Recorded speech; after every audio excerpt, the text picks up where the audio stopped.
Expo some time back when I did a proper face-to-face one. I went to that yesterday. No, on Wednesday. Is that the same one?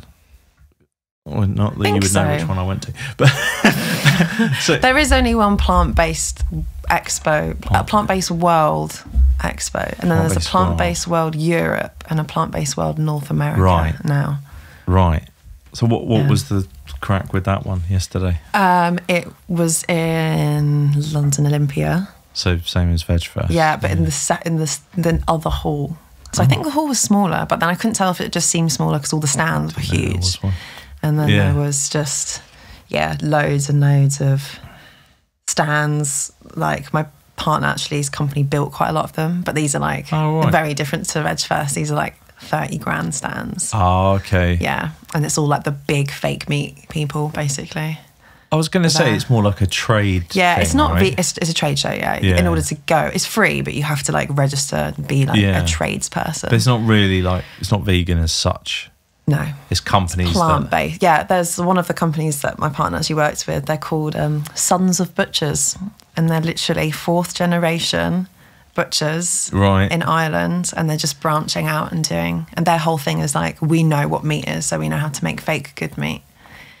Wow. But like Adam said, some of the things that he said that they every week they ship out 400 million tons of meat. Oh my god! I know. It's just like I just can't even imagine. How many like lives is that? I know. I don't work in lives, just value. Yeah, and that's just one place. Yeah. Like one. Yeah, insane. So yeah, they were there selling their vegan black puddings and sausages. How was that for you then? Because that would be quite weird, I think, for me. It was a bit weird. But, yeah, I mean, I guess it kind of does all just have to go that way, though. Like, we just live in a horrible capitalist world, so it needs to be like profitable. But yeah, it was really interesting. I mean, just got to like eat my way around the whole place as well, which was great. Yeah, just everything was free samples, and I just looked really fancy because when I said founder vegan first, everyone was like, "Oh, you're a fan, like a founder." Nice. Like, little do you know, I'm not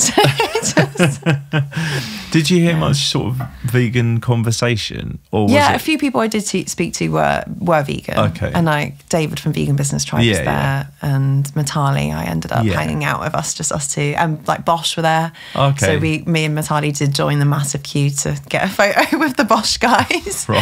Henry and Ian. So and got a signed book and stuff. So there was a lot of vegan stuff going on, but it kind of is just like, but it is plant-based, not vegan. Yeah. It was interesting. Kind of I don't know how I was talking about this yesterday when I was saying to you about, before we were recording, about chatting with Layla Kazam. Yes. From Animal Think Tank.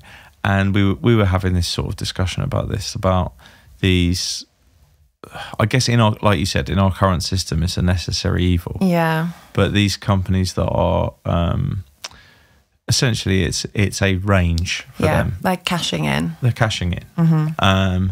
And then we were talking about when news outlets, like vegan news outlets, right, through their social media, promote them, will like laud this as like, this is progress. Yeah. Well, I guess it kind of is and it isn't, because I guess you kind of need to show that it is a big thing. It's that kind of classic, like once someone starts seeing something that's really popular and they're like, oh, that's interesting. And like, and it's kind of putting it in front of people that perhaps wouldn't have been presented to it before. Yeah. But yeah, it is also just a little bit sort of soul destroying. Yeah. But yeah, I mean, I can see the benefits from both sides, but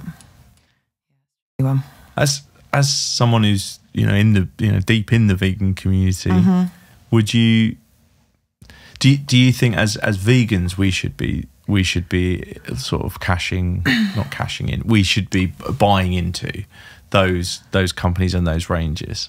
I don't know, I guess it kind of just depends. Everyone has their own sort of line of morals and ethics, right? So it's kind of, just depending on where you draw that line. Yeah.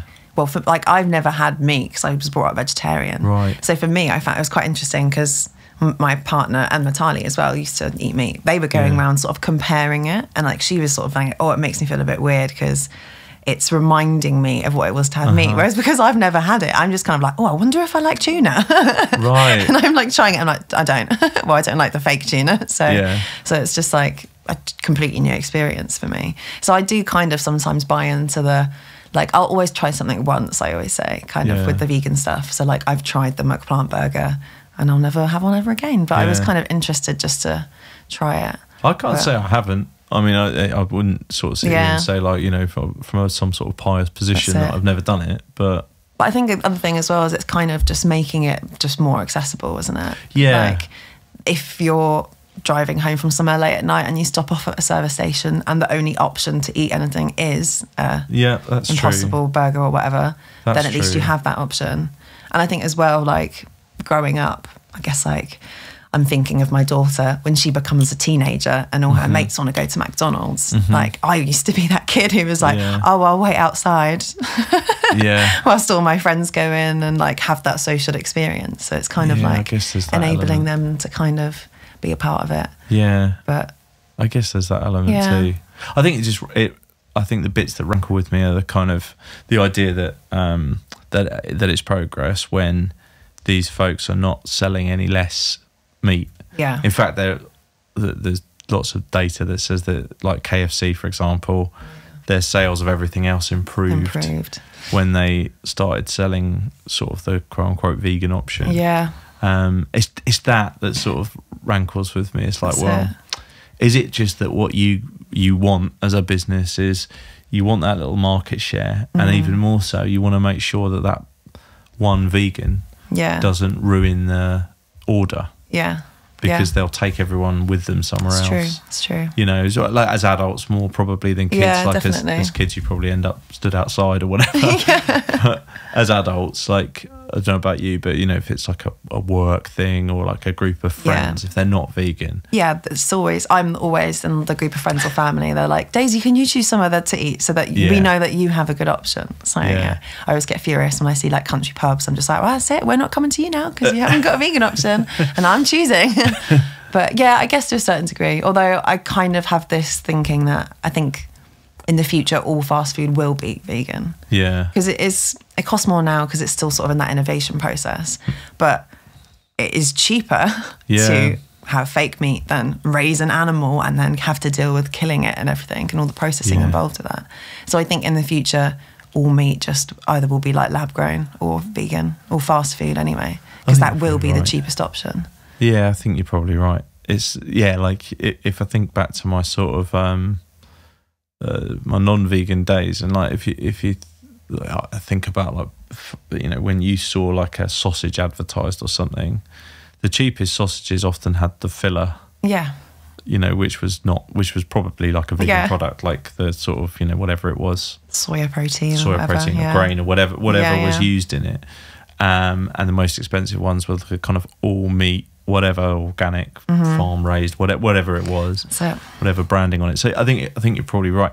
It's just I don't know. I suppose that then leads me to another sort of another angle thinking about it, which I don't know how I feel about either. I don't know. The theme of my podcast generally is I don't know how I feel about anything. I'm just sort of working it out. Yeah, it's all learning, isn't it? Never stop learning. But when I speak to anybody who's like a health professional, then I get a different concern, because then I think, okay, well, this is awesome from a sort of, you know, from the animal's point of view, and ultimately that's what we're all here for. But then there's this other thing that makes me think, well, is it sustainable if we rely, or we sort of champion the processed kind of food elements? That's very true. Create health problems, or at least have the same health problems that we had before, or versions of, and then that then leads people to saying, well, actually, I'm going to turn away from this because I tried veganism and it wasn't healthy. You know, that's true. That kind of thing. Yeah, I mean, a lot of people actually, probably more so non-vegans than vegans, who are very anti the fake stuff. Yeah. But yeah, I guess it's just everyone's different, aren't they? Everyone likes different things. And I think some people will always continue to eat that kind of fast food, nasty stuff. Yeah, and it true. like does have a place. Like I don't eat that much fake meat, but I do like treat myself 100%. Every now and then. Yeah. It's hard not to at my events. But yeah,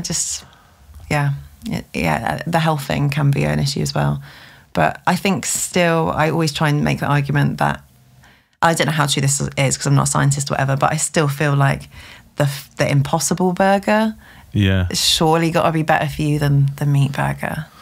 I know it's probably still not great, but it hasn't got as bad stuff in it as the meat version. So. Yeah, you haven't got the kind of dietary cholesterol and that kind of stuff in there. Yeah. But I mean, there's lots of saturated fat and all the rest of it. Yeah, exactly. But you know, and that was a few of the stands at the plant-based world were like kind of advertising the fact they're like, oh, added fat, like really good for you sort of thing. And like, is it? I don't know. That's really interesting. Mm-hmm. Well, so I think they still are kind of trying to go down the health side. But there were some really interesting things. There was a company there called Fable, and everything they do is just mushrooms. Oh, so we got chatting to them, and the burgers and the like, I don't know what it was meant to be, sort of like a sticky glazed barbecue chunks, but it was all just oyster mushrooms and button mushrooms. Yeah. And it's just like, they're not processed, we just kind of basically, and you could see in the burger the like strands of the stalk and stuff. But that was delicious. That was the best thing I ate all day. I was just like, wow, this is really cool. And I guess like any community, it crosses all kinds of different divides and barriers. Exactly, that's it. But it's interesting because it's like this whole idea of big business. I think it serves a purpose, but I think because like obviously at my events, most of the businesses there are small independent businesses, and that's kind of what I do. I love championing them and like giving them a platform to sell their stuff to. But everyone always says, oh well, it's cost of living now. No one, like, why would you buy a cupcake for like £2.50 at a vegan market when you could buy a pack of 6 for £2.50 at the supermarket? But I think most people, especially if you're kind of switched on to veganism, you have that kind of level of compassion and empathy. Like, if you've got the money, you want to support the little guy, and most people do want to support the independent and things. So they know that they're paying more money, but it's a handmade artisan product. They get to speak face to face with the person who made it and kind of get that good feeling that they've made that person's day and like their business is thriving. So I think I don't know, interesting people's buying habits. I agree, and I think when it comes to like the cost of living sort of thing, obviously you have to. People are where they are, and they spend their money however they want to spend it, and that's fine. But there's an element of, I think we're all kind of like comfortable, or many people are. I'm not saying everybody. Obviously, there are people in very different situations who perhaps aren't able to do this. But where we have, iPhones, and we go to Starbucks, and there's things like this. Yeah, I sort of. And I'm probably talking more personally than I'm talking of sort of wider society, but where we do those things, I have to sort of almost try and question myself every time I do that, and sort of say, who have I not given the same amount of money to? It's not as if the Starbucks is cheap. It's not as if the iPhone was cheap, or whatever it was, the subscription or whatever I'm doing. None of that was necessarily cheap, but it was I prioritized it over, going to, and I prioritised maybe my convenience because the Starbucks was closer than the independent cafe that I knew was a mile down the road. Whatever, like, I think it's just trying to be conscious, I guess, of definitely where you have got some money to spend. Yeah. Where are you spending it? That's it. I think most people that come to a vegan fair or market, they kind of almost have that like allotted budget in their head of like, this is how much money I'm going to spend. And I think people normally spend a little bit over what they were planning. I always spend more at the vegan fair that I go to anyway. Yeah, 100%. So, and it's usually on fake meat and stuff. So I can't, That's it. But that's kind of like, because there is the whole health side of it, but for me, like doing the events, I want to showcase items where, I mean, loads of people like come to the event and don't even realise it's all vegan, and like they'll wander through and they'll get a few things, they'll eat a few things, and then they kind of like end up coming to me and I'm handing out some free samples or whatever, and I'll say vegan, and they're like, oh, what is everything vegan? And I'm like, yeah, and they're like, well, everything on this stall, and I'm like, no, everything in the market's vegan, and they're like, what? And they're almost like disgusted with themselves because they're like, but I just ate a cookie or a donut and I really liked it. And it's just like, those are for the moments I live for. Because they have to go and confess to somebody what they've done. Yeah, exactly. Yeah. But it's kind of like, you know, that's why I want to do my events, because it normalizes veganism. 100%. And it's kind of, I don't want anyone to leave my event and be thinking like, oh, vegans are missing out on anything. Yeah. Or it's a sacrifice. If you're vegan, you can't do this or you can't do that. It's just like, I've just demonstrated to you, you can have all of the treats, all of the delights, all of the stuff, and there's no compromise, really.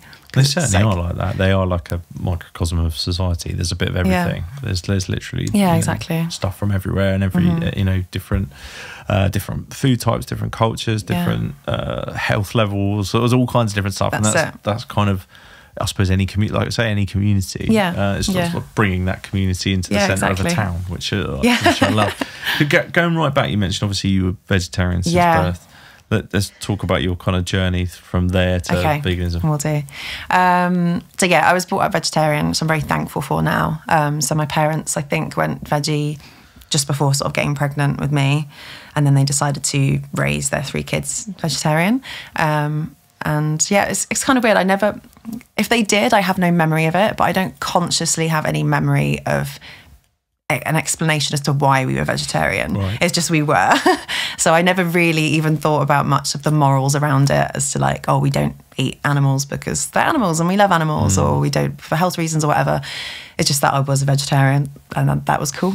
And we kind of grew up in quite a lot of countries as well. So my mum was a diplomat. So we had like 3 years living in Slovakia when I was really quite young, 3 years living in Sri Lanka when I was sort of primary school age, which is very easy to be vegetarian in South Africa, in Sri Lanka, sorry. And then back in England for a while, and then I lived in Kuwait in the Middle East for like, I think it was meant to be a year, but it turned out to be 6 months. Growing up, I was living in all different types of cultures, and I don't know if it kind of, I think there's whole like nature versus nurture. It's just like what your personality type is, but I feel like I'm quite compassionate and have like empathy with a lot of people, and with animals as well. And I think that probably that root comes from having lived in different cultures, for sure. Like, I was only really thinking about it the other week, but in Sri Lanka I went to an international school. So there was an option to go to the American school, which is where most of the white kids went, from the British Embassy and the American Embassy and what have you. But my mum took the decision to send us to the international school, which was, predominantly non-white. There was a lot of Sri Lankans, Indians, Chinese, Japanese, people from Hong Kong.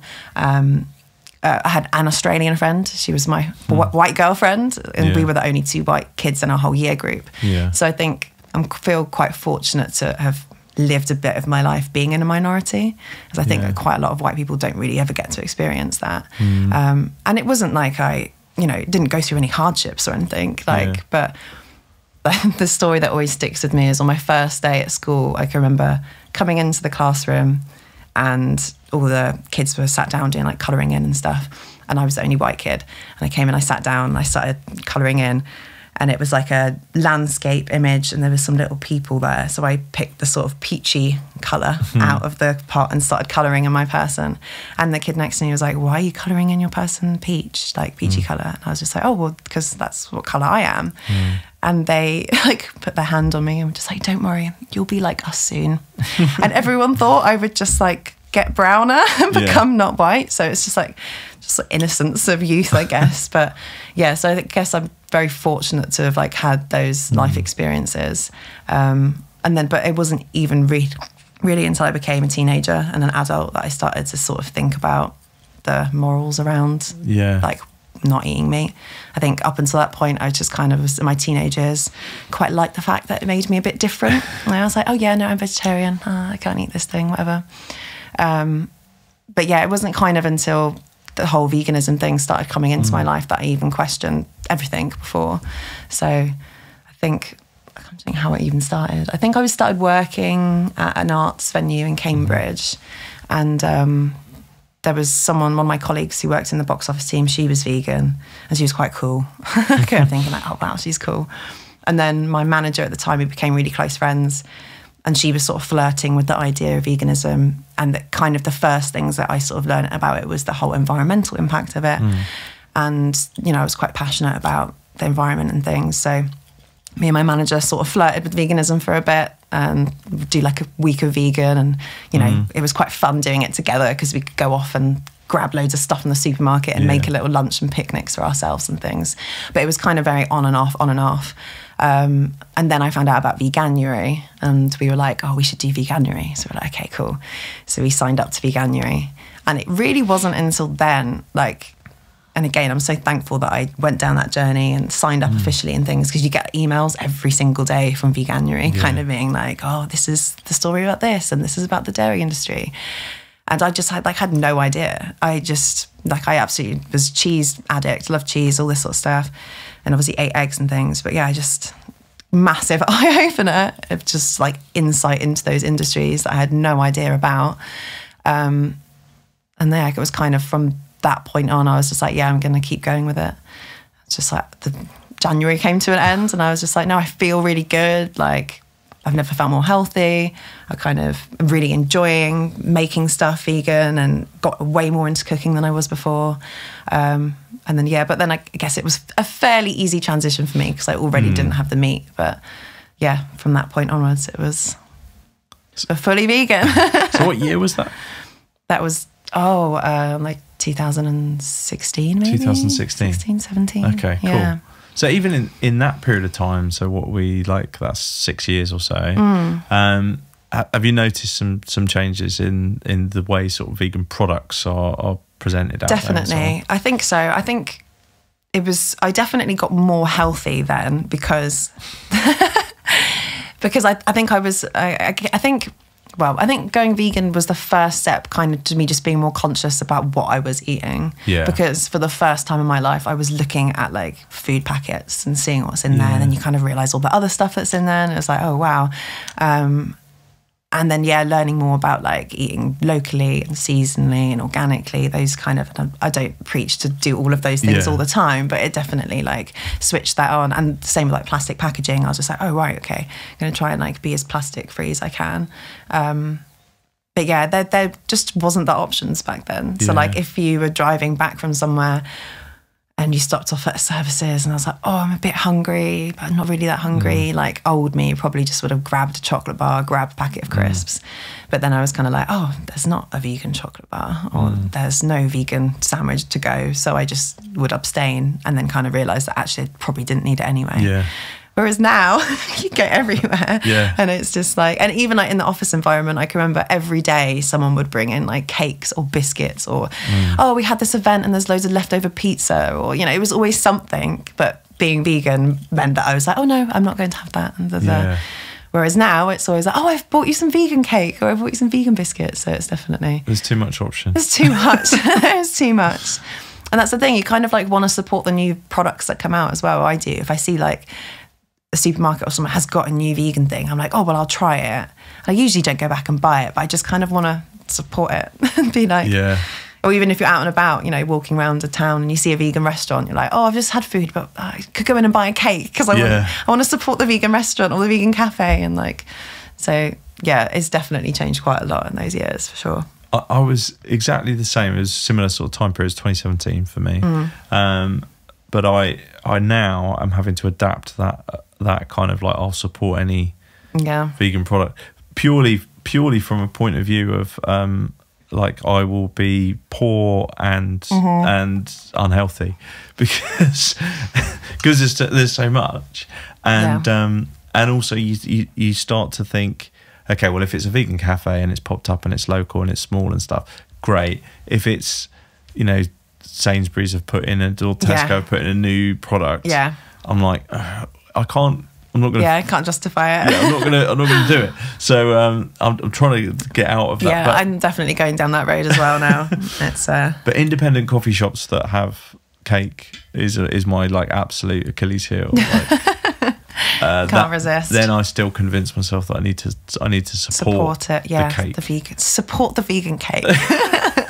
Otherwise, it will somehow like disappear. Yeah, next time you go in, it won't be there. It won't be there, and it will be my fault. Yeah. And yes, I definitely share that. Did you go back and have a conversation with your parents at all? You mentioned that there wasn't the ethics introduced at a young age.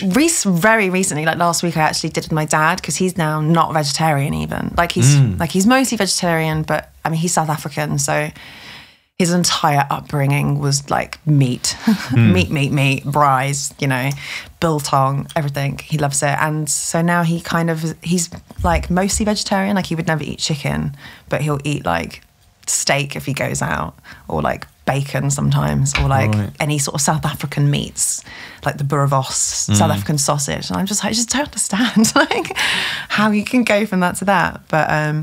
But yeah, it was actually my partner was just like, why did you go vegetarian? Yeah. And he was just like, oh, well, I kind of did it as a bet. And we were like, what do you mean? And apparently him and my mum were in a pub in Cambridge where they had just moved, and they were kind of hippies.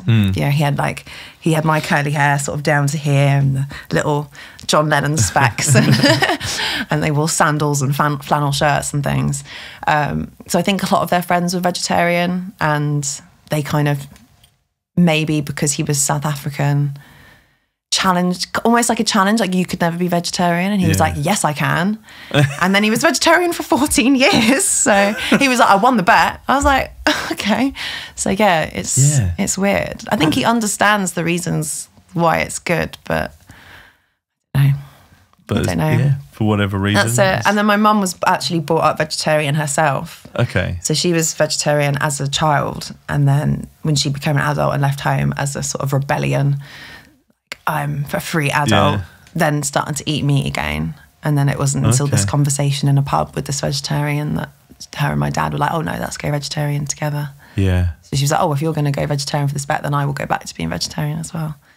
She did as well. Interesting. It's so weird. It's interesting, this idea of like rebellion against. Yeah, I think so. And maybe that was a bit for my dad as well, because he's like been brought up on meat, and it's like, you're South African, you love meat. He's like, no, I don't. I'm vegetarian. Again, he just liked that being different thing. It's kind of an interesting insight into like us as humans generally. Yeah, it's very weird. I was talking to somebody recently about who runs a vegan marketing organisation in New Zealand, right? And he was saying, because he'd kind of studied marketing prior to setting up the vegan business, so it was just marketing broadly. Yeah. And he was talking about these principles of essentially like, if you want to convince somebody of anything, just don't convince them of it. Almost it's like, oh right, yeah. So don't talk to them about why they should do X, Y, or Z, because that will instantly put a barrier off and a blocker. And he was sort of brought that into his kind of vegan marketing business, and it's really interesting, like, and very difficult to do when you're kind of like, your driver is ethical, your driver is a principle. Well, I think my technique has always been with like talking about it to people is like, I've never really, like, I've never had a go at someone for their life choices. Because I just know that doesn't work. No. If someone comes and is like, you're wrong, your way of living is wrong, everything you've known since the moment you've grown up is wrong, people aren't going to, they're going to just be like, who are you? Like, go away. So I always think that the best form of activism is just leading by example, which I guess maybe, given where we are, is maybe too soft in some aspects, but I think being a positive role model and speaking about the benefits of veganism as opposed to the negatives of not being vegan, I think is more effective. Yeah, 100%. In some ways, but yeah, it's hard. We're complex creatures. Yeah, and I think there's a sort of there's no right way. There's no, and like, it's different for person to person. Exactly. Like, and that's the whole thing with the whole street activism, because I kind of reached a point where I was like, oh, okay. Well, the events business kind of fell in my lap a little bit. But when I was weighing up, like, do I quit my full-time employment and go self-employed and do this? This is a bit of a risk. One of the drives was, well, like, I want to do more for veganism. I want to shout about it. But, this is a way that I can do it that uses my skill set, and it can be my income, my living, but I'm still having that impact. Yeah. And again, I just think like that's the sort of activism that worked on me, maybe. Whereas the more sort of traditional street activism, like, definitely has its place and it works for some people. But I think going back to how I was as a vegetarian, I don't think I would have responded well to that. Yeah. But I know some people do, so it definitely has its place. But for me, if someone was, the sort of, not aggressive, but the more sort of in your face, like, this is what it is, I would have been like, run away. I don't want to know, sort of ignorance thing. Yeah, 100%. And especially with when it comes to food and what you wear and the products you use and all these kind of things, they're so normalised. You then, and it's your culture. You know, we've talked about it, like your dad being South African and so on. Yeah. These things are so deeply ingrained in people. Yeah, they really are. Challenging them sometimes in that way, sometimes it works. Yeah. And sometimes it doesn't. No. You know? That's it. A softer approach is needed sometimes. Yeah, and it's all a journey as well. Like, for me, it was, diet first. And then through the Veganuary campaign, it was like, oh gosh, like makeup and cosmetics. And it was like, well, I'm not going to just throw out all of my stuff. So I'll just, you just kind of use the things that you were using until they run out. And then the next time you buy it, you're okay, I'm going to buy the cruelty-free or the vegan mascara or whatever. Yeah. Or like, I had loads of like Doc Marten boots. I was just like, okay, well, the next pair is going to be a vegan Doc Marten pair of boots. So it's kind of like, it's all, doesn't happen. I know it does happen overnight for some people, but for me, it was definitely more of a journey. Yeah. Like over a period of time. And it's kind of never ending, isn't it? Like, that's it.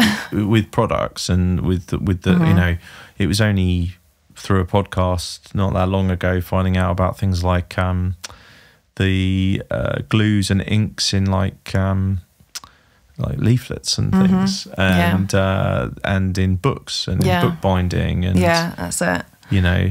Whole other things open up. Yeah. Like, what? So I thought that was safe. And I think that's almost a danger of like us in the sort of quote unquote vegan community presenting ourselves with any kind of like moral authority in a way. Oh, definitely.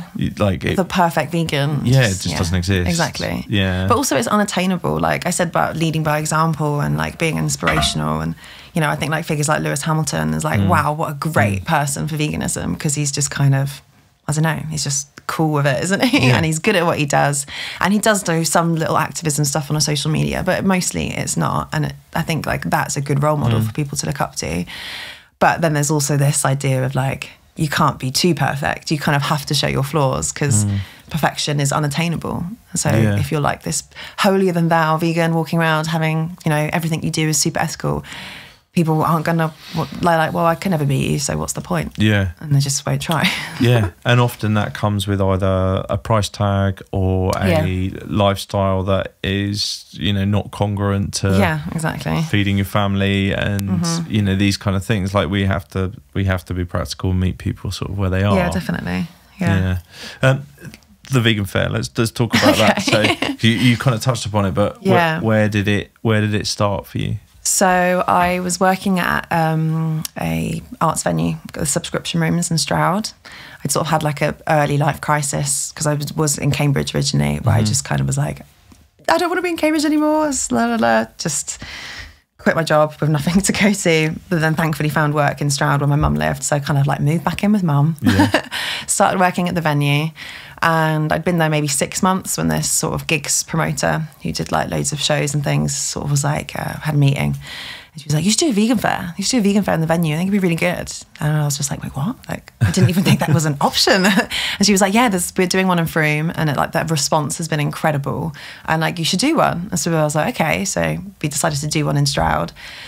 And then obviously because I was vegan, I was like very excited about it and wanted to like put all the work into it. But it very quickly became clear that it was too much work really for me to justify doing in my work hours. Right. And I was spending probably too much time on it when obviously I had my other job of promoting all the other events and things. So I kind of took it away to be homework. So like every night after work, I'd get home and I'd like work on the vegan fair and be booking traders in. And back then it was literally like a Word document booking form that I had to like type up and everything and promoting it and stuff. And then it kind of like came round and happened. It was in the January 2018. So it was part of Veganuary and everything. And it was all a bit of a blur, to be honest, but like 2,000 people came. It was only a very small venue with maybe like 25 traders or something. Yeah. And the response was amazing. Everyone loved it. All the traders were like, when is your next one? When are you doing another one? When are you doing another one? And I was just like, oh, I don't know. Like, oh, I'm not sure. And then, yeah, I guess like that first event made me realise that there was enough of a demand for it. Because like up until like, especially back in 2018, vegan events only really happened in big cities. So like VegFest in Bristol, and there was like big ones in London and Manchester and what have you. But like on a smaller local scale, there was nothing. Yeah. And I think people just assumed that there just wasn't enough of an appetite for there to be it on a localized level. But I was like, no, there is demand. Like people want this. And then someone in Cirencester, the venue at Cornwall, were like, oh, can you do one here? Because like we saw the Stroud on and it was awesome. Can you do one in Cirencester? And I was like, okay, right. Like I could make this work. So I sort of like rather boldly just handed my notice in again. Right. Yeah, I was like 23 at the time. So it was quite like but I guess I had the support of like living with my mum still. I was just like, yeah, hand my notice in, register self-employed. I'm going to try and make doing events work. And like that had always been the long-term goal for me because I'd been working in events since I was like 18. Right. So I was just like, I love events. I love festivals. This is what I want to do. But I think in my head, it was maybe something 5-10 years down the line. Yeah. I was just like, well, why does it have to be then? Like, why not just make it now? Yeah. And so I was just like, yeah, just did it. Well, and they've grown all over the place now. Yeah. So has that been the same kind of organic approach, or have you started to now it's your full-time job, started to be a bit more proactive? Next year has definitely been the more proactive one. But yeah, it definitely just was organic. Like that first year, I think I did maybe like 4 or 5. And they were fairly all local, and they were all areas that I kind of already had a connection to. So like the Gloucestershire area, I think I did one like Chepstow as well. And then the next year I did 10. So it was like kind of doubled again. And again, but it was still looking for places that either they approached me or like Newbury, my partner lived in Newbury. So I was like, okay, so I know the town. So it was, I always had like a little connection to each of the places that I went to. And then, yeah, it just kind of just organically grew from there. I did have to end up like those first couple of years I was doing freelance work on the side, because it just wasn't enough to make a full-time living out of. So I just had little jobs here and there. Like I worked at Ecotricity doing their social media for 6 months contract, and then I did Veganuary and worked for them doing their social media for 3 months. So it was just like all these little things, but the vegan fairs were always still there and kind of were my main focus really. And then COVID was interesting. Yeah. So 2020, I was meant to have 20 events, and we did the first one in Stroud in January, fine. We did one in Cheltenham in February, all good. And then, March came and COVID started rearing its head. And then, national lockdown to overnight to cancel, but postponed all the events, literally. So what was that like? Where were you at then? Because, if I'd set up a relatively new business, it was just to the point as well where I had no free luck. So I'd just finished my Veganuary contract. So I was like, right, vegan fairs, this is it, 20 events. This should be enough to kind of, make enough to sort of survive. It was pretty scary. Yeah. Luckily, I'd had a few years of doing my tax. So I did get the self-income support grant from the government. So that kind of kept me going. But my partner also works in events. So we kind of were just like, right, like both our industries are illegal right now. Like, especially for him, because this is more international events. So it was kind of like, oh, wow. But then I got pregnant as well, just to throw that into the mix. It's like, oh, great. It's like, we're having a baby and both of our jobs are very uncertain. But I don't know, I just powered through. I did like a few online events during the lockdowns, which were cool. Like, we had lots of people visiting the website and things. And kind of when we went into that lockdown, I was obviously a bit worried about myself, but once all the information about income grants came through, I was like, okay, I think we'll be okay. Like, we're going to survive. But I was so worried about all the businesses that I work with, because they're all fairly small, independent vegan businesses. I was just like, oh, right, like what can I do to help them? So that's why I did the online fair. And it was good. And I think like there was a lot of hype and buzz about it. But just the reality, like people didn't buy stuff from businesses online as much as they would have been spending if they were in person. And a lot of the businesses I work with just weren't set up for doing anything online. Like their business was, I go to events and sell my products. So that it was just like quite a scary time. And some of them did manage to build up a sort of way of doing things online, but some stuff you just can't. Like with the street food and things. I think a lot of people started doing Deliveroo and Just Eat to their local area, but it's not the same. And then, well, it gave me time to kind of have a breather and think about if this is what I really wanted to do. And I was like, no, it is what I want to do. And I guess towards the end of like all the lockdowns and stuff, you could see that like desire. People wanted to like get out again. People wanted events again. So we did do a few in 20, I think we did like one outdoor one in Bridgewater, and then we did an indoor one in Cirencester, but with restrictions in place, which was really weird because we were like, everyone was masked up. You couldn't like sit down. So it was literally like a one-way system that you went through the market, you bought everything you wanted to, and then you left out the exit. It was like really sort of clinical. And we only allowed like 50 people in the space at any one time. So like there was a massive queue to get in, but then once you were in, it was really like eerily quiet and stuff. But yeah, it kind of was a blessing in disguise for me because a lot of venues remained shut even when restrictions got lifted, which put me in quite difficult situations. I was just like, okay, well, events are allowed, but you know, this venue's still closing because it's not profitable for them to be open yet. So I was sort of forced to do more outdoor stuff. And like I did have one outdoor event, which actually the Newbury one. And I was like, it can work outdoors. So I'm going to give it a go, just doing more outdoor things. And actually it turned out to be way better. Yeah. I just, in terms of the reasoning why I do it, it's like vegans come to my events and obviously I'm very thankful for them. But really, I want non-vegans to be coming to my events. That is like the main goal for me. So having it in a venue behind a closed door, and especially with an entry fee, which quite a lot of them had to be just because the hire of the venue would be so much, it's just like massive barriers for people. And I would see it all the time, people coming up and they're sort of like, oh, like, I'm not paying to come in. And even if I was like, oh, like, you know, I can do it cheaper, or why don't you just go in and have a look, and if you like it, you can pay on the way out, sort of thing. People were just like, oh no, it's not really what I thought it was, sort of thing. And they're like, oh, you're the one I want to come in. Like the ones that are just like, oh, I didn't realise it was all vegan, I'm not interested. So yeah, doing it outside, doing it in a marketplace, it's just like right slap bang in people's faces. They can't miss it. Like quite a lot of the venues we go to now, it's on a high street, it's in the marketplace, it's in the market square. So like if you're in town that day, you will see it. And people can't help but come and have a little look. And like I said, most people don't even realise that it's all vegan because it's like we do say vegan market and things, but yeah, most people will walk around it all, eat some stuff, think it's all delicious, and then find out it's vegan and be like, oh wait, what? And I'm just like, yes. What are those conversations like then with those folks? Have you had many? Yeah, I've had lots. Like, I don't know, I guess again it comes down to I just try to be as unjudgmental as possible. Like, it's very easy when you're in the vegan bubble, I think, to think that everyone knows what it even is. And so many people don't even understand what being vegan is. Like, people are always like, oh, can I eat peanut butter?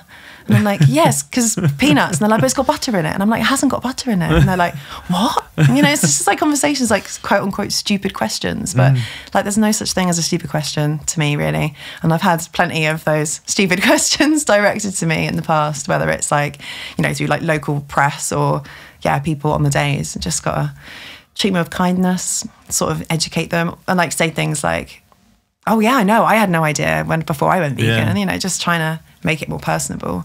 And I'm always I'm always bowled over by, like, I think most people in the world are nice people. Like, yeah, I'm sure there's a few people that aren't, but even those people, they have goodness in them somewhere. And I'm always surprised by some of the reactions and the conversations that I have with people. And they're generally pretty positive. I don't know about you, but I find it like, and I'm thinking about that sort of situation. I did a vegan festival a while back with just an outdoor event, and it was actually the first one I'd done, and I was doing it with the Green Gazelles Rugby Club. Nice. And the first conversation I had was like super negative. Oh no! With somebody just off the street. And they were being ridiculous, really. Like they just trolling you in real life. 100%. It was exactly that. But I sort of I did like reflect on it a lot afterwards and kind of thought, is that the why people feel the need to do that is that sort of deep within there is some kind of like, and I might be giving them too much credit here. Yeah. There's some kind of like, I want you to inform me on this or challenge my thinking on this. And the way that I'm going to do that is engage you in some kind of confrontation to sort of see if it almost holds water. Yeah. See if your argument like holds water, see if it's valid. I think there's definitely that. That might be too optimistic. Yeah. It might just be real life trolling. I don't know. Yeah, I don't know. Well, that's the thing. I think again, that's why I love being in the real world. I love operating at events. Live events are just, it's my jam. I'm at happiest when I'm at a festival or at an event speaking to people, because you do get that online all the time, and they are just trolls. And like, I luckily don't get too much of it with the vegan fairs pages, but when I worked at Ecotricity and Veganuary, it was very easy to get completely downtrodden by the amount of trolls and negative comments. But like, you kind of, my approach as well with vegan fairs is if I get like a serial troller who's just like saying stuff, I just block them, because I know that they're not interested in having that debate or that discussion or that intellectual chat. They want you to bite. They want you to bite back, and then like their counter argument is always just going to make no sense and be stupid because they're just trolling you. They're literally just up for the fight. But in real life, I think that it's different, and I do think people are kind of up for that. I think you're right. On the online space, I think is a different thing. Then I think people are much more. But then I have even had like recently, a few weeks ago, there was like an advert on Facebook, and you know sometimes they do target non-vegans as well as vegans because obviously they want them to come to the event. And someone commented like at Steve or someone like, "Lol, going to take you to this, ha ha ha." Kind of as a joke, to being like, yeah, because you hate vegans like me. And this, the person he tags was like, oh, actually, I really like vegan food. Yeah, like, Indian vegan is amazing, blah, blah, blah. Oh, and I love falafel and all this. And the guy was kind of like, oh, like, oh, shit. Like, I was like trying to be all like, lol, lads. And actually your mate's just been, oh, no, yeah, vegan food's awesome. I love Doesn't mean I like exclusively eat vegan food. I just like, there's some great stuff. And I think like our events do attract non-vegans as well, because I like to think we have a bit of a reputation of having just really good quality stuff. Yeah. Like, yes, it is going to be more expensive than going to a supermarket, but it will be artisan, homemade, really good quality. Yeah. And people come just because they know the food's going to be amazing. Like, not the fact that it's vegan is almost secondary. It's just like, oh, there's a market on in town and it's going to be really tasty stuff. So let's go and explore. And it's just like, oh, and it's all vegan as well. Great. Have you found as they're growing that traders have started to come to you, that they've expanded in that way? Yeah, for sure. I mean, I probably have. It's weird. Pre and post COVID, the whole trader thing is very different. Right. Like pre-COVID, I'd have a minimum of about 100 people that wanted to come to each event, and I could just handpick the best ones. But I think like the last few years have been pretty tough for small businesses. So a lot of people just don't exist anymore. And whether that's just because of like cost of living or things, but also just like the rise of veganism has, I guess, meant that, you know, someone who used to sell vegan coleslaw was like, wow, and now you kind of can get it anywhere. But I still have probably a core group of like 20 traders, I'd say, who are just like committed to me. I'm committed to them, and they're like, yeah, like next year I've got 40 events, and they've just said yes, everyone I'm coming to. And I'm like, great, thank you. That's awesome. Yeah. And so we've developed that relationship now where it's kind of like we trust each other. So they're like, if you're going to do an event, I know it's going to be a good one, and if it isn't a good one, then I know it's just a one-off, and that the next one will be good. So are you seeing some businesses that have actually, converse to the point about some of them disappearing, have cropped up? You know, because I know myself personally, like similar to yourself, kind of took the self-employed route after through COVID, or by the end of COVID, decided it wasn't for me, the kind of corporate life, and so left that to make podcasts for people. Yeah, there's always a conveyor belt. Is that happening? I think so. Like there's still new ones cropping up for sure, but it's just, I think the key to survival is just kind of you have to be doing something different. It's just like, I think it was actually David from Vegan Business Tribe went to the talk at VegFest. He was just like, being vegan is no longer your unique selling point. There's like a billion of you, you know? Yeah. So you need to come up with something different. And it's definitely the bakers and things who are making stuff that perhaps you can't get in the supermarkets, or is a little bit different or a little bit unusual, and people are willing to spend that little bit more money with, that do well. And the same with like the street food and things as well. Yeah. It's just, to just make it slightly different. That's a great example, like a vegan baker. You know, a bit me and cake again, back to that sort of subject. But yeah, everyone, you can get a vegan cupcake anywhere. But like I have a trader who makes like New York style stuffed cookies. Yeah. And it's just like, most people have never even seen a stuffed cookie. Yeah. And they're like, what's that? And she's like, oh, it's a brownie inside a cookie. Yeah. And people are like, I'm buying it. Like, sold. You know, it's just doing something a little bit different and having like unique flavors. And yeah. And you've got a number of kind of non-food traders as well, which is kind of like unique, I think, to some of these things. For sure. I mean, like, really, I'm like, it is a vegan market because everything's vegan, but I always kind of sell it to local councils and stuff who are perhaps a bit, I'm like, it's an eco-living market, really. Yeah. Like, everything is vegan, but it's also promoting like sustainability, like less waste. We've got craft stalls there, arts and craft stalls, like ethical clothing brands, cruelty-free skincare, organic skincare, like eco-friendly household products. It kind of like covers everything, and it's all vegan. And I guess maybe that's why sometimes people get tricked into thinking that it's not just a vegan market. But like, I think people get really like, oh, vegan food, and like, well, no, actually, it's not just food; it's all the other stuff as well. And how do the town centres, like you mentioned them in that conversation there, like how are they responding to you? Do they want you there generally, or do you find yourself knocking on the door more? Is it depends on the town? It does depend on the town. Yeah, I've had quite a few so I've been doing it in Newbury for ages, and I approach them and they are quite supportive of it, but they're kind of like not like, wow, amazing. But because of that, I've had like Andover bid, and they're like super keen. They're like, please come and do one here. So I do get a little bit of that. But yeah, it just depends on the town. And but what I've kind of found over the last few years is there have been certain towns where if it's been really difficult to work with a particular account, not because they don't want the event there, but because they're maybe just not got the resources, or they're like really slow at getting back to me, or it's just like really difficult. After COVID, I was just like, I'm not doing that anymore. I'm only going to work with people that are easy to work with and who like are engaged and up for it. If they're like being hard, then I'm just like, I'll just go somewhere else. Yeah. Where do you want it to go? What's the kind of the plan for you? I don't know. Well, next year I'm actually starting my sort of second project, which is the thing I'm really, really excited about, because I mean, the vegan fairs I guess it just will keep expanding in terms of if more towns want them to, like, I've already said that I'm finished for next year, and then I've already had a few towns be like, oh, but can you come do one here? And I'm like, oh, okay, I'll squeeze in one more. But I don't know where I want to go. I guess continue as it is. Continue growing would be great. I think it has the ability to grow because of the locations, the nature of the locations where I do them, I guess. So like I said about them not being many local events, you know, there's big events happening in Bristol and whatever, and people almost expect it.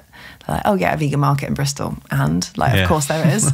But like a vegan market in Trowbridge next year, people are like, oh, what? Like a rural Wiltshire farming community? I'm like, yeah.